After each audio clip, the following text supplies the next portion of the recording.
Hello বন্ধুরা, শুভ সকাল। Room and মিষ্টি ব্লগ চ্যানেলে তোমাদের সকলকে জানাই অনেক অনেক স্বাগত, অনেক ভালোবাসা। কেমন আছো তোমরা সবাই? আশা করছি যে যেখান থেকে আমার এই ভিডিওটি দেখছো সবাই সুস্থ আছো, সবাই ভালো আছো। আমিও খুব ভালো আছি তোমাদের ভালোবাসা এবং আশীর্বাদে।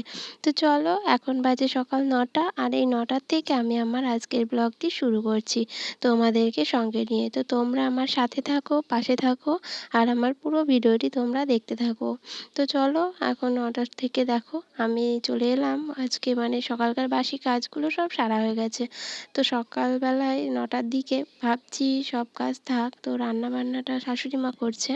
তো ঝামেলাটা এখন একটু কম আছে, আমার মেয়ে এখন খেলতে চলে গেছে।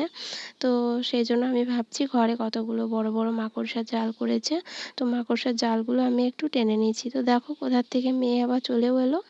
তো খেলতে খেলতে তো কোথাও গিয়ে বেশিক্ষণ খেলতে পারে না, যায় আবার চলে আসে। এসে দেখো কিছু একটা চাইছে, যখন বাড়ি আসবে তখন কিছু একটা ওর চাওয়ার জন্যই আসে, নইলে আসে না। তো দরকার যখন পড়ে, তো দেখো বড় বড় চারিদিকে জাল হয়ে গেছে। আর ধুলোর তো কোনো কথাই হবে না ঘরে বাড়িতে। তো জালগুলো আমি এখন একটু টেনে নিচ্ছি। তো জালগুলো না টানলে কি বলো তো, ওর মধ্যে না মাকড়সা ছোট ছোট অনেক বড় ছোট ছোট মাকড়সা হয়েছে। তো সেই মাকড়সাগুলো এখন যেই টানছে আর পড়ছে ওগুলো। তো দেখো ঝুলটা টানা হয়ে গেছে, তারপর আমি চলে এলাম ঘরটা ঝাড় দিতে। তো ঘরটা ঝাড় দিয়ে নেবো, তো খাটের তলাটা জানো তো সেদিনকে আমি ঝাড় দিয়ে পরিষ্কার করেছিলাম। তো রোজ রোজ ঢুকতে না ইচ্ছে করে না, আর এই যে প্রচণ্ড গরম পড়ছে, এই গরমে তো কিছু করতেই ভালো লাগে না। তো সামনেটা আমি ভালো করে ঝাড় দিয়ে নেব। ঝাড় দিয়ে আবার ঘরটাকে ভাবছি সামনেটা একটু লেপেও দেবো। তো অনেক দিন হলো, অনেক দিন বলতে সামনেটায় বেশি হাঁটা চলা করা হয়। আর এই যে সারাদিন মেয়ে আছে, এটা সেটা ফেলে, তো সেই জন্য 2 দিন 4 দিন বাদ দিয়ে ঘরটাকে লেপতে হয়। তো কী বলো তো, রোজ লেপলে তো খুবই ভালো হয়, কিন্তু আমরা রোজ পারি না। কেননা আমাদের ওই যে ঘর লেপতে গেলে গোবর দরকার, মাটির দরকার। তো গরু নেই যেহেতু আমাদের, তো লোকের বাড়ি থেকে নিয়ে আসতে হয় গোবরটা। তো নিয়ে এসে তারপর আমাদের ঘর লেপতে হয়। তো রোজ রোজ তো আর কারো বাড়ি চাইতে যাওয়া যায় না, তাই না? তো এখন কোনো জিনিসই চাইতে যাওয়া যায় না, গোবর কেন, কোনো জিনিসই না। তো সব কিছুরই এখন দাম, তো গোবরেরও এখন পয়সা দিয়ে কেনার মতোই অবস্থা। তো যাই হোক, দেখো ঘরটা তোমাদের সঙ্গে কথা বলতে বলতে ঝাড় দিয়ে নিচ্ছি। আর ওই যে বললাম শাশুড়ি মা ওখানে রান্না করছে। তো আমাদের উনানে রাখাটা কি বলতো, উঠানে রান্না হতো, তো এখন যেহেতু বৃষ্টি বর্ষাকাল, তো সেই জন্য উঠানে আর হচ্ছে না, ঘরেই হচ্ছে। তো সিঁড়ির নিচে গ্যাস আছে, তো ওখানে বসে রান্না করা হচ্ছে। তো দেখো ঘরটা ঝাড় দিয়ে আমি আবার চলে এলাম ঘরটা লেপতে। তো একটা যদি পাশে মানুষ থাকে, সে যদি একটা কাজ করে, তো অনেকটা কাজ এগিয়ে যায় আর অনেকটা সুবিধা লাগে। তো বাকি কাজগুলো করতে অত ঝামেলা লাগে না, আর রান্না করাটা বিশেষ করে বেশি ঝামেলার কাজ। তো রান্না করতে গেলে অনেক কিছু কাজ কিন্তু হয় না, সব কিছু আটকে থেকে যায়। আর রান্নাটা না করতে গেলে বাইরে যত কাজকর্ম থাকে সব কিন্তু হয়ে যায়। তো আমি কেবল তরকারিটা কেটে দিয়ে এসেছি, তারপর বাকিটা শাশুড়ি মা করে নিচ্ছে। আর তার রান্না করতে করতে আমার এদিকের কাজগুলো আমি সেরে নিতে পারছি। তো দেখো তোমাদের সঙ্গে কথা বলতে বলতে ঘরের ভিতরটা লেপে তারপর চলে এলাম বারান্দাটায়। তো ওই বারান্দাটা একটু আমাদের নোংরা বেশি হয়, কেন এখানে বসে সারাদিন সব কিছু হয়, এখানে বসাটাও বেশি হয়। তো দেখো এই ঘর লেপাটা তো খুবই কষ্টের কাজ বলতে পারো, আর আমার তো একটু ভালো লাগে না। যদিনই ঘর লেপতে যাই সেদিনে আমি কিন্তু খুব বকাবকি করি, কেননা শরীরটাও যা বলবো কি বলো তো, আগের থেকে অনেকটাই ভারী হয়ে গেছে, মোটা হয়ে গেছে একটু।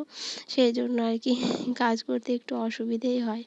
তো চেষ্টা করি একটু পাতলা হওয়ার, কিন্তু কি করব, মানে সেভাবে হয় না আর কি, সেভাবে সব কিছু ডায়েট ফায়েট করা। তো যাই হোক, দেখা যাক কী হয়। তো কাজগুলো তো করতেই হবে, এগুলো তো আমার কাজ, আমাকেই করতে হবে, কেউ তো আর করে দেবে না। আমাদের গ্রামের মেয়েদের জীবনটাই এরকম, জানো তো, ছোটোবেলা থেকেই খুব অভাব কষ্টে বড় হওয়া। তারপর আবার যখন অভাব কষ্টে বড় হয়েছিলাম তখন ভাবতাম, স্বপ্ন দেখতাম আর কি, অত তো বুঝতাম না যে বিয়ের পর হয়তো জীবন সবার, অনেকের দেখতাম খুব ভালো আছে, সুখে আছে। তো ভাবতাম হয়তো অনেকটা পরিবর্তন হয়, তো জীবনটা হয়তো পাল্টে যায়, কিন্তু সেটা আর হয় না, মানে সবার ক্ষেত্রে হয় না, বিশেষ করে আমার ক্ষেত্রে তো সেটা হয়ইনি। তো যেটা ভেবেছিলাম তার পুরো উল্টোটাই হয়ে গেছে। তো যাই হোক, কপাল সব কিন্তু ভাগ্য। ভাগ্য যাকে যেদিকে নিয়ে যাবে, যখন যেখানে যে নিয়ে যাবে তখন সেখানেই যেতে হবে। তো ভাগ্যের উপরে কেউ যেতে পারবে না। তো যার ভাগ্যে যা আছে তাকে তো সেটা মেনে নিতেই হবে। না ইচ্ছে থাকলেও মানতে হবে। তো তুমি না মানলেই বা কী করবে? তোমার ভাগ্যটা তো আর কেউ বদলে দিতে পারবে না। তো ভগবান তো ভাগ্যটা লিখেই পাঠায়, তাই না? তোমায় এই এই পড়তে যাবে, এভাবেই জীবন কাটাতে যাবে। তো যাই হোক, আমার ভাগ্যে এই আছে তো এই হচ্ছে। তো যাই হোক, দেখো তারপর তোমাদের সঙ্গে কথা বলতে বলতে অনেকগুলো জামা কাপড় কেচেছিলাম, তো সেইগুলো মানে মেলে দিচ্ছি এখন। তো কাচাটা তোমাদের সঙ্গে শেয়ার করিনি। তারপর দেখো বিকেলবেলায় শুরু হয়ে গেছে বৃষ্টি। তো মানে সকালের দিকে যখন জামা কাপড় মেলছিলাম দেখছিলে, মানে মেঘ মেঘ ছিল। তো তখনই ভাবছিলাম বৃষ্টি হবে, তো যাই হোক তখন আর হয়নি, যা একটু রোদ্দুর হয়েছিল সময় সময়, তো জামা কাপড়গুলো শুকিয়ে গেছে। তো তারপর বিকেলবেলায় মানে বৃষ্টিটা শুরু হলো। তো এখন আর বেরোনোর মতো কোনো পরিস্থিতি নেই, এখন ঘরেই বসে থাকো। আর এই বিকেলবেলায় বৃষ্টি হলে না একটুও ভালো লাগে না, মানে বেরোনো যায় না, সারাক্ষণ ঘরের ভিতরে বসে থাকতে হয়। তো এখন কিন্তু আমাকে বেরোতেই হবে, কেননা আমাদের পাশের মানে যে শাশুড়ির বাড়িতে তাই হচ্ছে নিগমানন্দ ঠাকুরের অনুষ্ঠান হচ্ছে। তো সেখানে গান হচ্ছে, অনুষ্ঠান হচ্ছে, তো সেখানে যেতে হবে। তো আমার শাশুড়ি মা চলে গেছে। তো বন্ধুরা, ভয়েস দেওয়ার মাঝখানে ডাকাডাকি শুরু করেছে আমার মেয়ে, তো দেখো ডাকছে। তো কি আর করবো, বারে বারে কাটতে ভালো লাগছে না, এই নিয়ে 3বার উঠলাম আর 3বার আসলাম। তো দেখো ভিডিওর মধ্যে ডাকাডাকি শুনতে পাবে তোমরা, তো একটু অসুবিধে করে শুনে নিও। তারপর দেখো চলে এলাম অনুষ্ঠানে।